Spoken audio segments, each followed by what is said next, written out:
Peace-building efforts, just like public governance, is multifaceted. It has a lot of potholes, it has a lot of parcels, it has a lot of portfolios. It all depends on the strategy you adopt. And given recent challenges, which government is doing a lot to surmount terrorism, ethnic clashes, religious clashes in the country, a lot of groups have come up. We have had Revive Nigeria here, we have had The Truth Must Be Told, we have had Nigeria First. Today we are looking at peace. There is a summit called the Nigeria Peace Summit that blazed the trail in the year 2000. The very first theme was leadership and good governance in Nigeria. For 2018, that summit is coming up precisely, I'm told, in May, I think 24th May. The theme is Roadmap to Democracy and National Integration in Nigeria. How is the team going to achieve this? How will it work? Who and who will be there?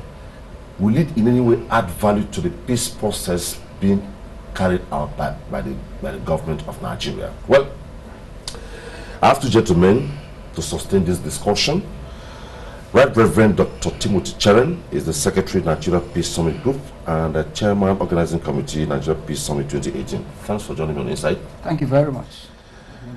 I have an academic, PhD student with the Political Science Department, Ekiti State University, Ado Ekiti, Senior Legislative Aide to one of the politicians, Alhaji Onokoya Abdul Karim. Thanks for joining me. Thank you. Well, peace. Peace requires a lot of connections and disconnections. You connect to disconnect, you disconnect to connect.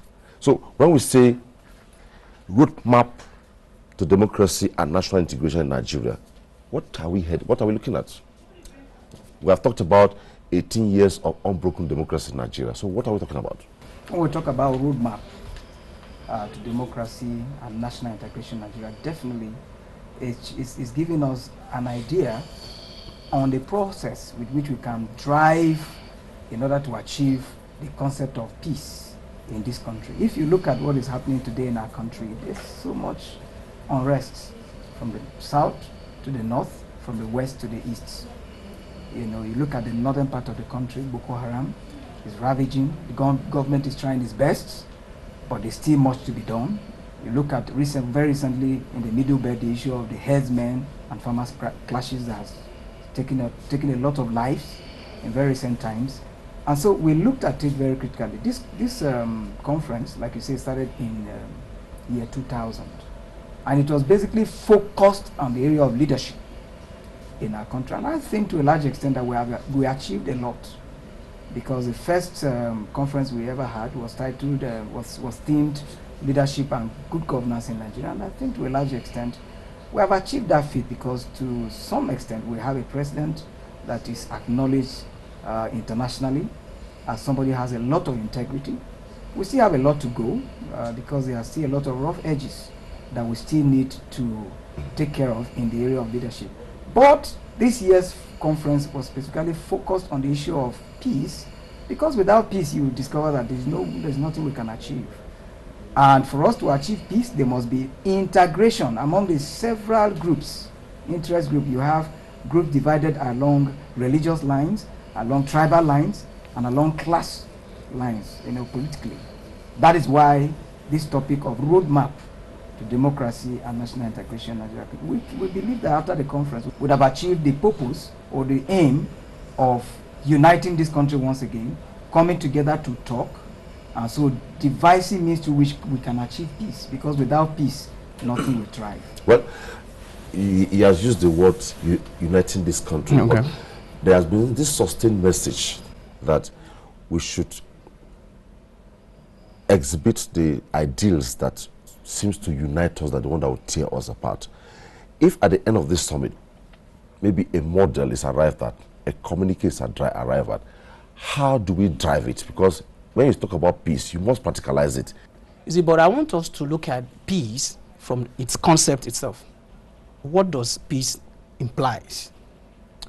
By definition, it is opposite of war or opposite of conflicts. But mere looking at that literally will give us what exactly we really need when we're talking about peace. Peace of the mind in the society and the larger, what's it called, the world itself. Yes, our leaders are in most cases, the target points here. We are trying to look at a situation whereby the nation is coming to a particular point where everybody could go or could sleep with his two eyes closed. But the focus right now is still what are the duties of our leaders by adopting the communique at the end of the day. You see, we are all striving to get it done right now by the National Peace Summit. But our leaders, are they ready to actually, drive the something along with us? Look at the president of America then. He said, peace is not just discussing peace, but acting towards getting that particular peace, established or institutionalized. So our focus majorly will now be our leaders. I want to quickly chip in something. Without peace, there can't be any political stability. There can't be any social development. Without peace, even religious sector or the religious houses we worship in, nobody will be ready, will be interested in going to the mosque or the church where there is no peace. So it is all encompassing. Peace itself is all encompassing, but the leaders must actually imbibe this thing so that we can easily drive the world itself forward. Okay, if I'm known or you are known to be an apostle of violence, or an agent of violence, and I hear that there's a peace summit and you're going to deliver a lecture there, will people take it serious? Of course. No, it depends on the target audience. Like I said, leaders, you see, anything we do in any society, we must look at the characteristics of leaders. We cannot overrule it. Because the fact remains that what is the mindset of those that are actually governing us? Now, we're talking about capacity, capability here. Who are we expecting at this summit? And what kind of messages are we going to drive in interpreting the central theme, which is roadmap to democracy and national integration in Nigeria? Well, first and foremost, I want to harp on the issue of what comes out of this conference. After the conference, after drawing a communique, we're going to follow it up with what we call a national peace mission. It's going to take us to the 36 states of this country. And we're not just going to be talking to politicians alone. We're going to be going to the roots of where these problems are, to get the warring factions together to talk to them. For example, if we go to the Middle Belt, we intend to call the herders and the farmers together, talk with them. This program is being organized by the Nigeria Supreme Council of Ecclesiastical Affairs in conjunction with the Nigeria Supreme Council of Islamic Affairs, and other bodies are involved like CAN, Christian Association of Nigeria. We are working with the Institute of Peace and Conflict Resolution, and we are working with other agencies, including the Nigerian Television Authority, who is also backing us up in terms of disseminating the message of this conference. We are expecting the Vice President, the Speaker of the House of Reps. We are also expecting other dignitaries. The Chairman of CAN is expected to be there. The Murshid, the Chief Imam of the National Mosque, is going to deliver a lecture there on the issue of peace. We also are expecting some representatives from the farmers and the herdsmen. And most of them. You have not mentioned the youths. Are the youths involved? Of course, the youths are involved, because the youths are the ones that are used for a lot of restiveness, election violence and all of that. And so we are expecting a whole lot of people drawn from almost every interest group in this country, because we believe that after this conference, the eyes of certain people would have been opened to, because one of the problems of lack of peace in this country mostly is because there's no understanding. Conversely, it's not every farmer that is bad. It's all about understanding. If we're able to sit down, understand ourselves, then we'll be able to fish out these evil forces. Okay, there are elements, no matter how beautiful the theme or the rhetorics or the erudition of the lecturers churn out or come out, if you don't apply certain peace elements, it won't work. How do we handle it? Yeah, there's no way you could rule out some, what's it called, injection of some set of people so that the theme will be well achieved. And as a referent has just said, youth involvement here will be more, will be germane to the development of what we are talking about here. And at the same time, our religious men, yes, let me put it like that. Okay. Our religious men, they have a lot to do on the pulpit. So we are trying to make a whole lot of people understand what peace is all about. But if the pulpit is negating what we are doing here, it's going to boil down to zero. So our religious men, they have a lot of things to do here. And at the same time, you see, policies on peace, or let me say, governmental policies that could actually make it compulsory, if not mandatory, for people to imbibe what peace is all about, is actually needed here. So that one will be a focus, that if this thing is done, there are other measures that will be meted against me in the negative part, the negative side. Okay. So in a nutshell, like I said, our youth, they need to be actually much involved in this thing, and most particularly religious houses. Did you also target the schools? Of course. Talking about primary and secondary schools? Is it anything we were talking a about? lot is happening at that flank. Of course. The 4 agent socialization are major targets here. We have the school, we have the churches, we have the markets, and we have what's it called, the other one. So in most cases, there must be a synergy of these agents, so that we can easily drive home what exactly the theme of the summit is all about. Okay. Now, from this concept that I have here, say the highlight of the summit will be a Democracy Day lecture and a public presentation of a book titled Roadmap to Democracy and National Integration. But this day is not a Democracy Day. Are you preempting it? Yeah. Democracy Day is going to be on the 29th. Yes, that's Democracy Day. And this summit is going to be on the 24th. Okay. So it's not on that same day? No, it's not on the same day. Okay. I'm also seeing a publication here called Roadmap to Democracy and National Integration, which coincidentally is the theme of your...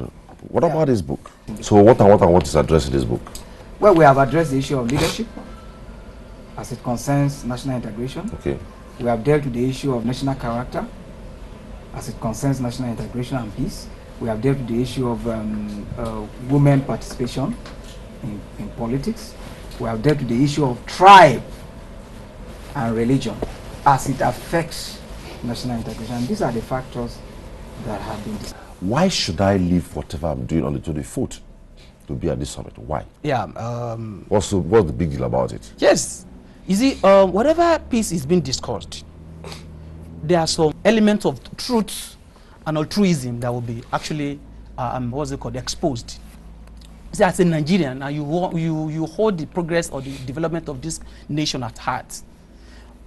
A cankerworm is actually hitting us up, which is violence. And you now see where an opposite of violence will be discussed. It behoves on you as a citizen of this country to go there. Let us know what is going on.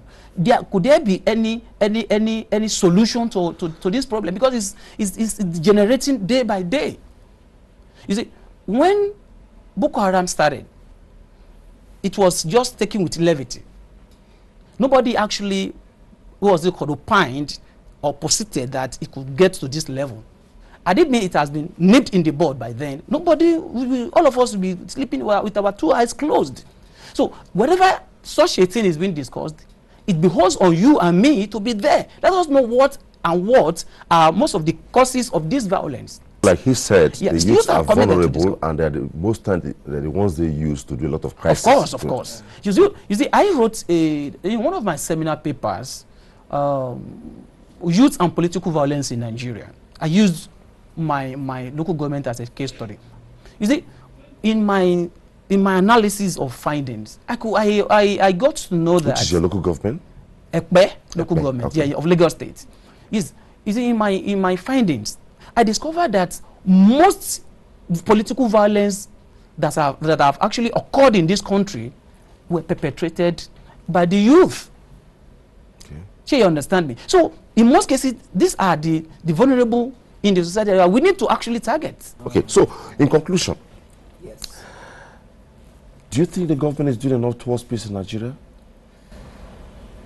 Yeah, the government is doing its bit, though my own honest opinion is that the government still needs to sit up, especially in driving the understanding within the people that the government is unbiased when it concerns the issue of crisis, because it's very easy for people who are not in leadership to throw tantrums and the person who is at the top. But sometimes the things they go through, we might not really imagine it. Okay. But it's very important that the leader should be seen as somebody who is unbiased, Okay. who is fair, and who is proactive. Okay. A situation where the leadership is very slow in reacting to issues, and a situation where there is impunity, the people end up suffering. Okay, let me hold you there. Mm. What will you tell Nigerian youths as the elections are approaching, tied to what you're doing here? Yeah. If we cannot imbibe peace and preach peace, then I'm afraid that we can't have free and fair general elections in 2019. Okay. That is it. We need to imbibe it, let it be in our cultures, then we preach it. Okay. So that is the only way we can have a peaceful general elections in 2019. Okay. Thank you so much. No problem. Reverend Dr. Timothy Cheren, it was nice talking with you, and we hope that at the end of the 2018 edition of the Nigeria Peace Summit, like he said, we'll be properly galvanized towards a peaceful election next year. It was nice talking with you. Thank you very And much. Alhaji Onakoya Abdul Karim. Yes, sir. I wish you the best. Thank you, sir. Thank you. Thank you. Up next on Insight is the interview segment. Stay with us.